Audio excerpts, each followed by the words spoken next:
안녕하세요. 해공어정입니다. 자, HD 현대인프라코어입니다. 자, 동 종목은 최근에 우크라 또 러시아 간의 종전 협상이 이어진다라는 기대감을 가지고 주가가 단기간에 급등하기도 했습니다. 자, 우리 투자자님들에게 HD 현대인프라코어에 대해서 자, 앞서서 여러 번 말씀을 드렸고요. 영상으로도 의견을 드렸습니다.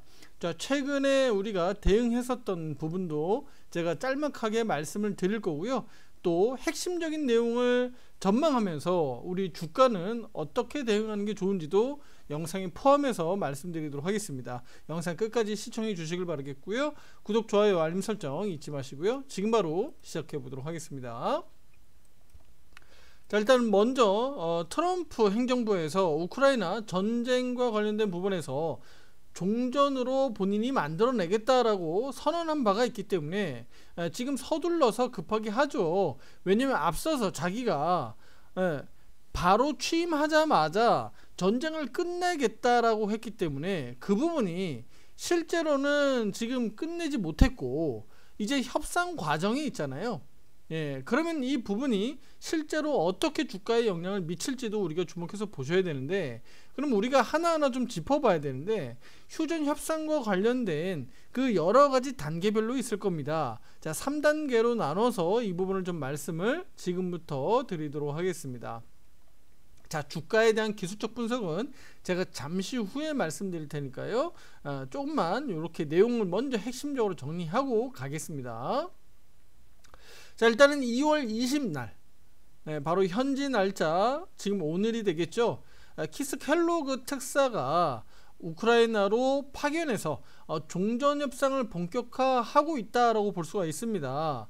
자, 그러면 여기에서 트럼프 행정부가, 그러니까 트럼프가 원하는 방향, 어떤 계획들을 이 켈로그 특사에게 전달을 했겠죠. 그래서 이런 계획들을 전달하는 형태가 되지 않을까라고 좀 보여지는데, 자, 투자자분들 쉽게 그냥 생각해 보세요. 요거 우크라 측에서 이거 받아들일까요? 당연히 받아들이지 않겠죠. 투자자분들 젤렌스키가 이걸 받아들이지 않을 겁니다. 일단은 요것을 기본 바탕으로 좀 깔고 가면 좋겠습니다. 자, 그러면 1단계, 미국에서 원하는 1단계 흐름 어떻게 갈 것으로 지금 전망하느냐, 이렇게 좀 보면 일단 4월 20일까지 휴전 협정과 관련된 부분들을 체결하는 게 목표다. 미국 입장에서요. 미국 입장에서 푸틴 대통령은 우크라이나와의 어떤 나토가의 포기를 조건으로 좀 내세우고 있죠. 즉 우크라이나의 안보 체계 자체가 바뀌는 협상이 진행된다라고 보시면 되는데, 문제는 이 과정에서 우크라이나가 협상 테이블에 앉지도 못하고 있다는 점이에요. 우습죠, 투자자님들. 실제로 우크라이나하고 러시아하고 당사국이고 그 중간에 예를 들어서 우크라이나 쪽인 유럽, 그렇죠? 지금 현재 트럼프의 분위기 봐서는 트럼프는 약간 러시아 쪽으로 편을 든다라고 봐야 되겠죠. 그러면 미국, 그럼 이렇게 지금 나눠져서 테이블에 앉아도 될까 말까인데, 지금 어떻게 됐습니까? 유럽 너희들 제외, 그렇죠? 우크라이나도 사실은 젤렌스키를 약간 배제하는 느낌으로 가면서 이 둘이 뭔가를 지금 빨리 해결하려고 하는 지금 분위기로 가잖아요. 그래서 국제사회의 반응도 지금 냉담합니다. 아주 차갑게 지금 받아들이고 있어요. 지금 1단계는 그래서 지금 이 둘의 분위기, 또 우크라이나까지 합쳤을 때 조기에 휴전 협정을 하는 게 목표다. 4월 20일까지. 트럼프는 이렇게 1단계를 좀 가고 있고요. 자, 2단계는 우크라이나 조기 선거입니다. 바로 휴전 이후에 우크라이나 조기 선거를 실시하는 게 바로 핵심인데, 이거는 바로 푸틴이 원하는 방향이 되겠죠. 트럼프 대통령은 젤렌스키 대통령을 독재자라고 강하게 비판하기도 한 바가 있기 때문에 이번 휴전이 된다면 바로 선거가 실시될 가능성이 있습니다. 그러니까 지금 트럼프 입장에서는 무슨 얘기입니까? 젤렌스키가 전쟁을 계속적으로 연장하고 있다라고 주장하고 있어요. 그래서 미국 측 입장에서 보면 젤렌스키 퇴진 후에 새로운 정권이 들어와야 된다라고 주장하고 있습니다. 그래서 푸틴도 친러 성향의 정부가 들어서길 당연히 원하겠죠. 그래서 이 부분들이 실제로 휴전 협정이 이루어지면 우크라이나 조기 선거가 이루어질 가능성이 높습니다. 네, 그래서 이 부분도 2단계로 지금 미국에서 또는 러시아 쪽에서 원하는 방식이다, 이렇게 좀 보시면 되겠고요. 자, 3단계로 가보겠습니다. 3단계는 바로 평화협정, 뭐 정치적인 변화 이런 것들을 좀 우리가 짚어볼 수 있는데, 바로 푸틴 대통령이 우크라이나가 친러 정부를 수립하고 군사력을 좀 제한하는 것을 원하고 있는데, 전쟁이 끝난 뒤에도 우크라이나는 러시아의 영향권 아래 놓이게 되는 구조로 지금 푸틴을 원하는 방식이에요. 당연히 그렇게 가겠죠. 푸틴이 원하는 방식이겠죠. 그런데 여기에서 우크라이나의 뭐 재건이라든가 지원 문제 이런 부분에 있어서 뭐 역시나 미국이라든가 러시아에서 좀 주도하지 않을까. 지금 왜 그러냐면요, 우크라이나 재건이나 이런 관련된 부분에서 이 HD 현대 인프라코어라든가 그 인프라 투자 또는 우크라이나 재건 관련주로 테마주들로 움직이고 있기 때문에, 혹여라도 이 부분이 미국이라든가 또는 러시아 주도로 또는 이루어지면서, 또는 중국이 또 같이 여기에 엮인다든지 이런 그림으로 가버리면 실제로 여기에서 테마주들이 분위기만 띄워놓고 나중에 아무 성과가 없는 일들이 벌어질 수 있다. 그래서 이 부분은 다소 앞으로 좀 주목해서 보실 필요가 있다라고 좀 말씀드리고 싶어요. 그러니까 무슨 얘기냐면, 뜬구름만 잡아놓고 실제로 성과 없는, 아무런 영향이 없는 형태로 갈 수가 있으니까 주가에 대한 이 변동성 측면에서 투자자는 잘 대응할 필요가 있겠다, 이렇게 먼저 말씀을 드리도록 하겠습니다. 자, 그러면 실제로 그러면 국제적인 이 사회에서 어떤 반응을 지금 보이고 있느냐, 바로 우크라이나 정부에 대해서는 일단은 우크라이나 정부 입장에서는 강력하게 반발하겠죠. 우리 없이 우크라이나 전쟁을 어떻게 논의한단 말이냐, 어떻게 너희들끼리 그걸 논의하겠다라는 얘기냐. 사실 우리 과거로 돌아가면 우리 한국 전쟁, 우리 6.25 전쟁이나 뭐 별다를 게 없죠. 그러니까 지금 이런 상황들이 벌어지고 있는 거예요.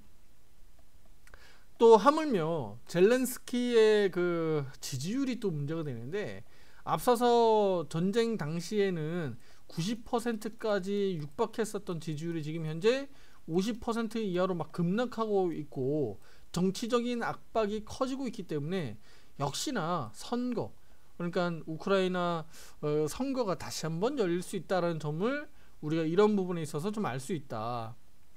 그리고 뭐 유럽 측면에서, 동맹국 측면에서도 미국이 독자적으로 러시아와 협상하는 것에 대한 불만을 가지고 있기 때문에 이런 부분이 약간의 어떤 진통 과정이 분명히 있을 수 있다, 이렇게 좀 보시면 되겠습니다. 자, 그러면 이런 부분에 있어서 이제 우리 주식으로 좀 돌아와 보면요, 미국 입장에서는 4월 20일까지 어쨌든 뭔가 협상이라고 하는, 체결이라고 하는 어떤 서명하는 부분들을 좀 명문화시켜서 뭔가를 좀 만들고 싶어질 거예요. 트럼프가 왜냐면 하도 떠들어놓은 게 많기 때문에. 그런데 이 부분이 사실은 쉽지 않을 수 있습니다. 쉽지 않을 수 있고, 물론 이제 미국 입장에서 뭔가 달콤한 뭔가 사탕 같은 거를 우리 우크라이나에게 어떻게 줄 수 있느냐, 근데 이거 쉽지 않아 보이거든요. 젤렌스키가 쉽게 여기에 넘어가지 않을 것으로 보여지는데, 일단은 뭐 이런 상황들을 우리가 뭐 이렇다 저렇다라고 우리가 단정 짓기는 어렵기 때문에 지금 분위기는 일단은 협상 분위기로 가고 있다. 그런데 우리 투자자분들이 생각하다시피 저는 그렇게 생각합니다. 이거 쉽지 않을 것 같다. 쉽지 않을 것 같다. 그렇기 때문에 관련주 테마주들도 역시나 쉽지 않겠다. 앞서서 우리 HD 현대 인프라코어 여기에서 한번 반등 나올 때도 한번 차익 실현하고 다시 한번 보겠다라고 말씀드렸고, 또 다시 돌파 매매로 시세 나올 때 다시 한번 잡아가지고 또 다시 차익 실현을 했습니다. 여기에서 절반 매도, 그리고 어저께죠, 어저께 다시 한번 또 HD 현대 인프라코어에 대해서 투자자님들에게 매도 의견을 나갔습니다. 자, 이렇게 투자자님들에게 매매 대응 의견들을 드리고 있는데, 자 여기 보이죠? 예, 전량 매도 나머지 물량을 전량 팔면서 차익 실현을 했고요. 자, 그러면 이렇게 매도 차익 실현하면서 우리는 네, 다음 기회를 또 보겠다. 네, 왜냐면 쉽지 않을 것 같습니다. 그리고 이번에 뭔가 서프라이즈하게 막 서로 갑자기 서명하고 막 휴전할 것처럼 보이지만 쉽지 않아 보인다. 저는 4월 20일까지 트럼프가 기대하고 있는 4월 20일까지도 저는 쉽지 않을 수도 있다고 봐요. 그래서 이 부분을 우리 HD 현대인프라코라든가 또 그 외에 우리 우크라 재건과 관련된 테마주들은 조금 조심해서 보자. 그러니까 일시적으로 시세가 빠바박 좀 튀어오를 때는 기술적으로 차익 실현을 잘해주고, 또 다시 밑으로 또 기회가 올 때는 또 잡아서 또 일정을 잘 체크해 쳐가지고 또 수익 실현을 만들어가는 관점이 저는 맞지 않느냐, 이렇게 저는 보고 있습니다. 그래서 앞으로도 이런 관련된 일정들을 제가 오른쪽 화살표 매매방에서 투자자분들에게 먼저 실시간으로 올려드리고 있고요. 미리미리 말씀드리니까 이런 부분들이 실제로 주가에 우리가 어떻게 대응하는지를 이 과정을 가지고 선취하고 또 차익 실현을 하고, 그쵸? 이런 식으로 대응해 나갈 겁니다. 네, 함께 하고자 하시는 분들은 가입 시청문 위 번호로 문자로 보내주시면 되겠고요. 이렇게 지금 이 전쟁 관련된 부분들이 테마주로 엮여 있고, 또 우리 트럼프가 또 한국에 또 관세 관련된 부분들에서 계속 영향을 주기 때문에 실제로 우리 빅테크 기업들 있죠. 예를 들면 전기전자 업종, 그러니까 반도체라든가 또는 자동차 또는 2차전지 관련된 종목들에게 계속적으로 영향을 미칠 수 있기 때문에 우리 국내 증시는 테마주들이 당분간 계속적으로 어떻게 등락을 볼 거다. 그러니까 우리 국내 빅테크 기업들이 못 가면 테마주들이 들썩들썩거리고, 또 국내 증시가 또 반등 나와서 최근처럼 강하게 올라가면 테마주들이 조정 나오는 형태가 자주 반복될 가능성이 높다. 그래서 반도체나 2차전지 또는 제약바이오 종목들이 강하게 올라갈 때는 테마주들 조심해야 되고, 그들 종목들이 다소 조정 나오면서 시장이 좀 무너진다면 테마주들이 강하게 올라갈 수 있으니까 이 점을 투자자분들이 기술적으로 잘 대응할 필요가 있겠다, 이렇게 말씀드리면서 오늘 영상 여기서 마치도록 하겠습니다. 구독, 좋아요, 알림 설정 잊지 마세요. 다음 영상에서 더 좋은 내용으로 찾아뵙도록 하겠습니다. 감사합니다.